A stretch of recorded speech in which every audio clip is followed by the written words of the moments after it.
Kristo Yesu akuzwe.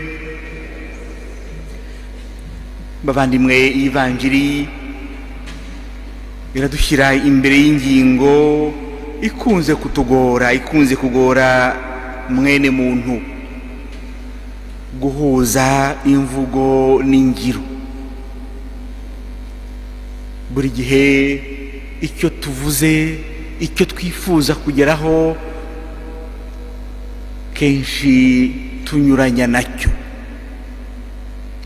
Ariko rero tujye tumenya ko Imana itaducira urubanza by'ako kanya, ahubwo haba hari n'umwanya wo kwisama n'umwanya wo kwisubiraho.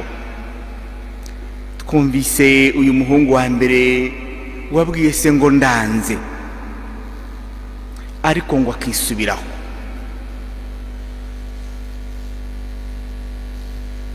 Uyu nguyu ni urugero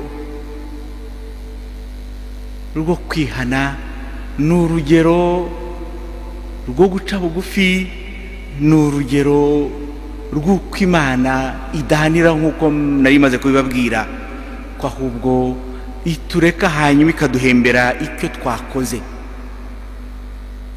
Hari uwipa ngaba rero nanone bavuga bati yego mubyeyi, bakishushanya mu buryarya bwinshi, ariko ntibakore icyo Imana ishaka, ntibakore icyo uwo mubyeyi ashaka. Aba ngaba bariho ari benshi. Buri wese arebe uburyo yikiriza Imana mu gushaka kwayo, ariko akayikiriza byo kuyikiza atari uko koko yumva ahagaze mu byayo. Tuzirikane igihe cyose tuvuga ngo turi abakristo, ariko mu ngeri nyinshi z'ubuzima bwacu ugasanga turanyuranya n'uwabatijwe. Amasengesho tukayavuga, igitambo cy'ukarisitiya tukagihimbaza kenshi, yewe ndetse tukaba twanafata n'umwanya tugashaka no kubyigisha abandi, ariko bitanyuze mu rugero, bitanyuze mu ngiro. Byose tukabikoresha umunwa gusa n'ururimi, ariko umutima wacu uri kure yo gukora ugushaka kw'Imana.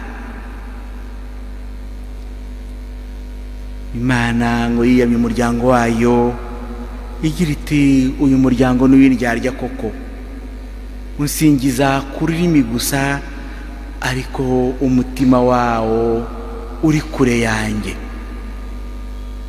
Natwe ibyacu rero bavandimwe, ntibikabe ibisa no kwishushanya, ntibikabe ibyo ku rurimi gusa, ibyo kubwira Imana ko tuyikunda, ngo tuvuge indagakwemera, tuyishimire, dutege amaboko, tuyibyinire, ariko nitugera mu bandi usange ntaho dutaniye, usange ndetse turi inyuma yabo.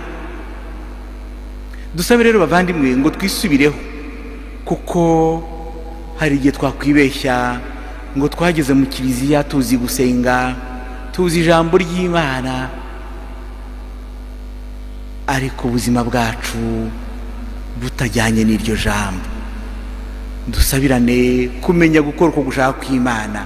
Yezu yatanze urugero rw'abasoresha n'abanyabyaha n'abakobwa b'ibyomanzi, kuko abandi babaciraga imanza bavuga ko ari abanyabyaha, ko babuze umukiro.